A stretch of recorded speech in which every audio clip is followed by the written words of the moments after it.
Hi, I would like to give you a very quick introduction to prosopagnosia. So prosopagnosia is often known as face blindness. It's an inability to recognize faces, or at least a difficulty to recognize faces. And it can be present from birth, or it can be acquired later in life through brain injury. It is estimated that around 2.5% of the world's population have developmental prosopagnosia, which is the form that is present from birth. And how does prosopagnosia work? So there are different brain areas that are used to recognize different kinds of things. And there is an area that specializes, or at least parts of this area specialize in recognizing faces. It's the fusiform gyrus. And in people with prosopagnosia, usually this area of the brain doesn't do its job. So people with prosopagnosia have to use the regular object recognition area of the brain to recognize faces. So you could think of it in a way, let's say you walk out the door and you see a beautiful oak tree and you try to remember what it looks like, and then you will see the exact same oak tree in another place with 10 other oak trees. Would you be able to tell which one is the tree that you had already seen in front of your house?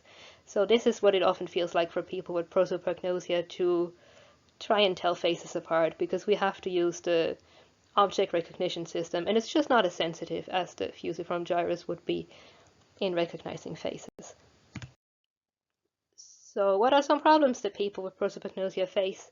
Well, obviously it's very difficult to recognize faces, but it depends. For some people it's difficult to even recognize their family members, their partners, their children, colleagues, neighbors, and some people even struggle with recognizing themselves in the mirror or in pictures. And it can be very difficult to follow movies and TV shows, especially if some of the characters are of similar age, or if they often change their clothes, or if it's a black and white movie. In my experience, it can be very difficult. And as a result, if we don't know about prosopagnosia, we can have social difficulties. For example, I've often had people angry at me or disappointed because I didn't say hello or I didn't recognize them. And I just wasn't aware that prosopagnosia was a thing, so I often felt very guilty. And the other person would think that I don't care about them, which is not true.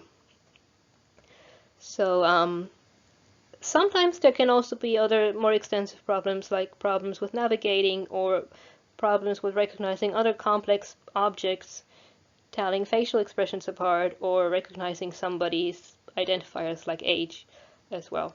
So it depends on the person.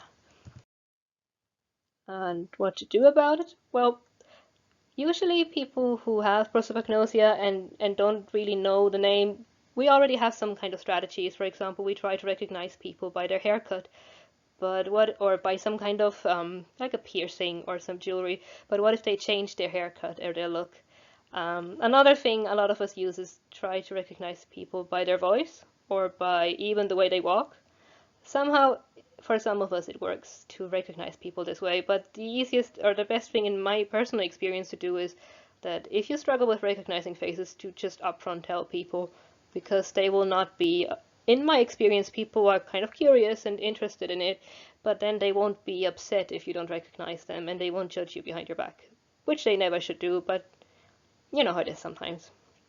And, well, if you know someone who has prosopagnosia, and be patient, don't take it personally. It's not their fault. It's not your fault. It's not anybody's fault.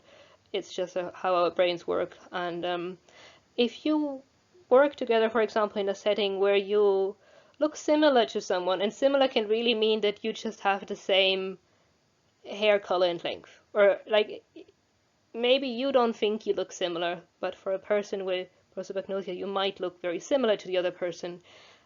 Maybe offer to wear something recognizable, like maybe not a name tag, but maybe a wristband or something, so that the person with prosopagnosia doesn't have to constantly ask who you are or confuse you with somebody else. So just try to be patient and be proactive if necessary.